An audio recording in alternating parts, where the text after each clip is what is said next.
Hello and welcome to Africa and Beyond the Television Network. And we are looking at something very important. Robert Mugabe once warned the people of Zimbabwe about the people who love power so much. Let us take a look. When we have served 2 terms, we have not done much. And 2 terms was like 2 weeks. So we want to go more.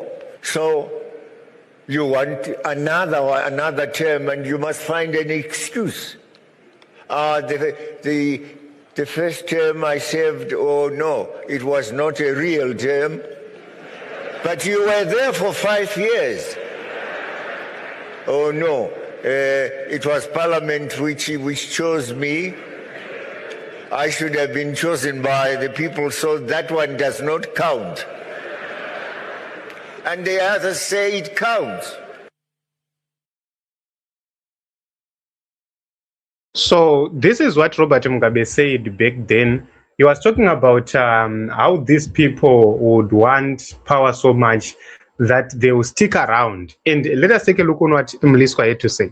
This is where I have a problem with the spokesperson of ZANU-PF. He's not able to articulate why the party went for 2030. It was not about the president, Mnangagwa, wanting to be in power till 2030. It was about them having a manifesto. But that manifesto was disturbed by Cyclone Idai. So the money went to Cyclone Idai. The money went to COVID, which was not budgeted for. These are unforeseen circumstances. So the extension is to ensure that they deliver what they promised the people. If you go for an election, yet Maria Kawanda yakaenda COVID, yakaenda kupi, yakaenda kuScyclone Idai. That's what the party's spokesperson must be talking about. That's what the people on the ground want to know. If they're having problems with talking about it, they can hire me as a consultant. And the party's 2030 agenda is a national issue. It affects everybody in the country because people think kuti Mnangagwa ndoda 2030. Yet resolution ya party kuti tukuda kuti tisvike pa 2030. Utungamiri wacho, it's up to the party again.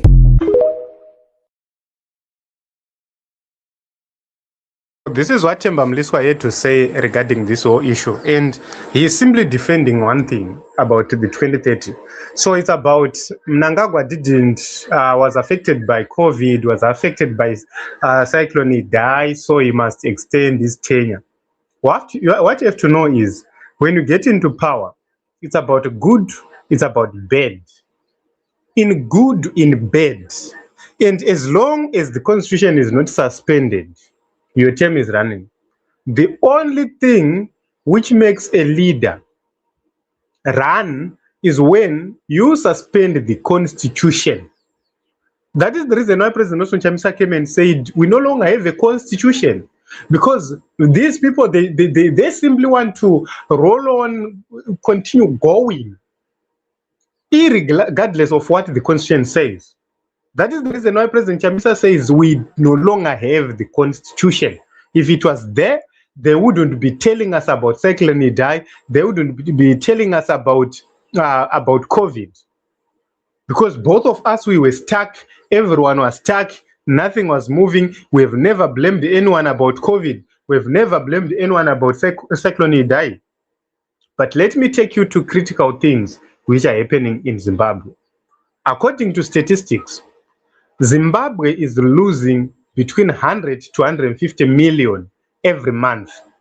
If you are to do a breakdown of 150 million, let us say we are to put 50 million per hospital to build the biggest hospitals probably in the southern arena of Africa.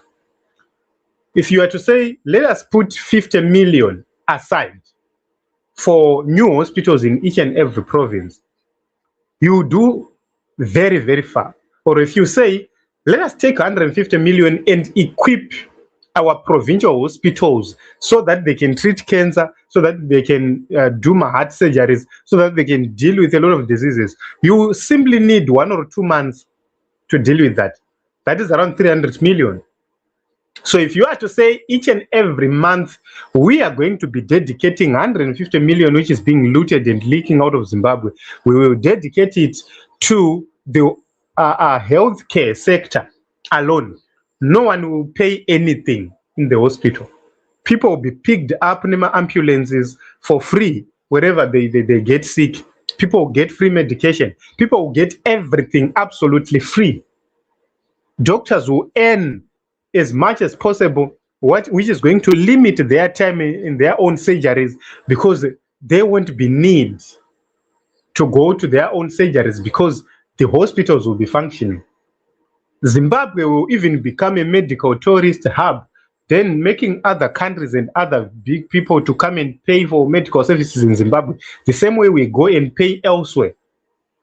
But these people, they've chosen to ignore those things, and they're telling us about the leakages which happened, this and that. No, that is not being honest.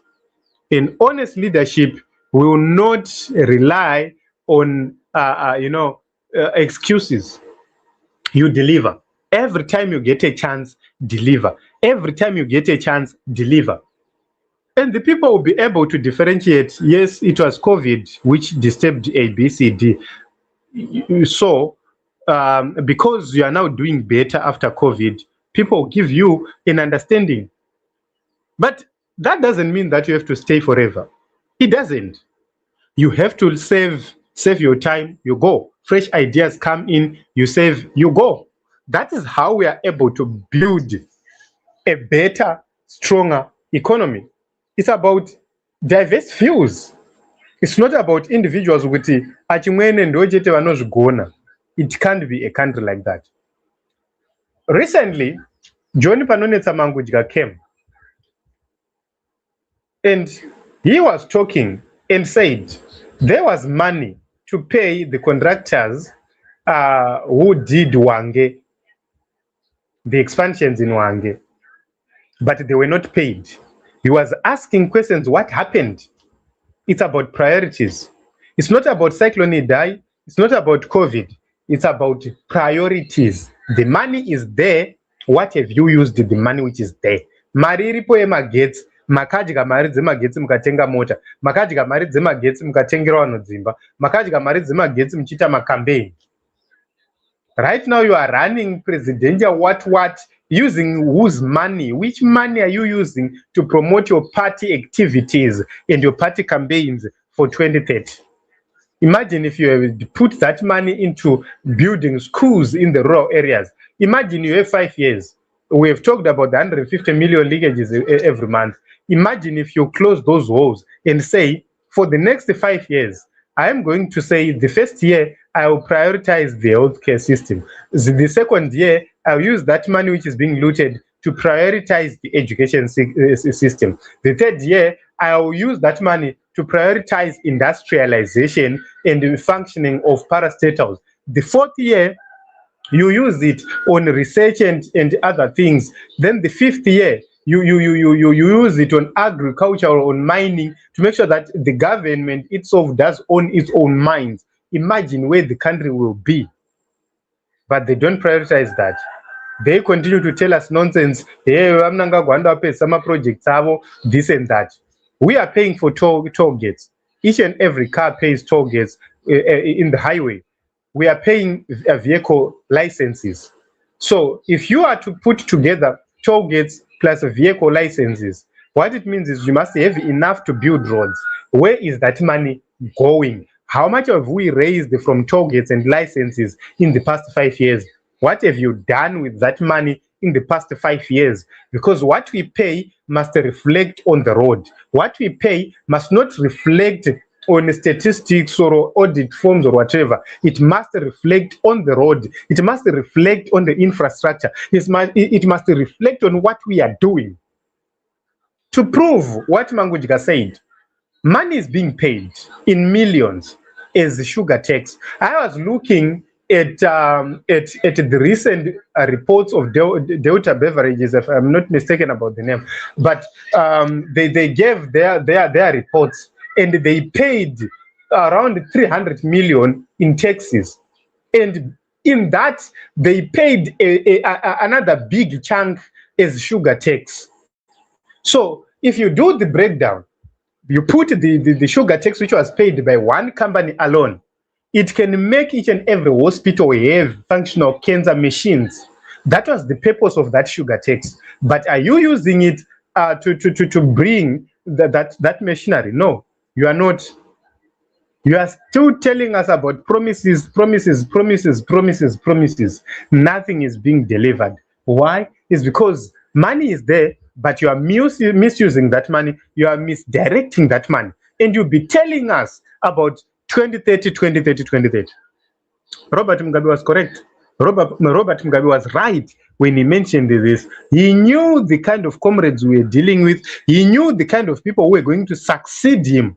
But the biggest problem of Robert Mugabe is he failed to deal with the succession issue when he could. So when we are talking about these issues, we are not happy as citizens. We are not happy as Zimbabweans. We must understand that we are dealing with vouchers. We are dealing with people who do not care. We are dealing with people who are not compassionate. We are dealing with people who don't even care about your feelings and the future of our country. But where are we going if we do not address this? This is the reason why we are rallying behind President Nelson Chamisa, and they say, it's time for us to be united. It's time for us to speak with one voice and to make sure that we support the young men in each and every possible way. So Robert Mugabe was right. And if we let this continue, we'll be in trouble.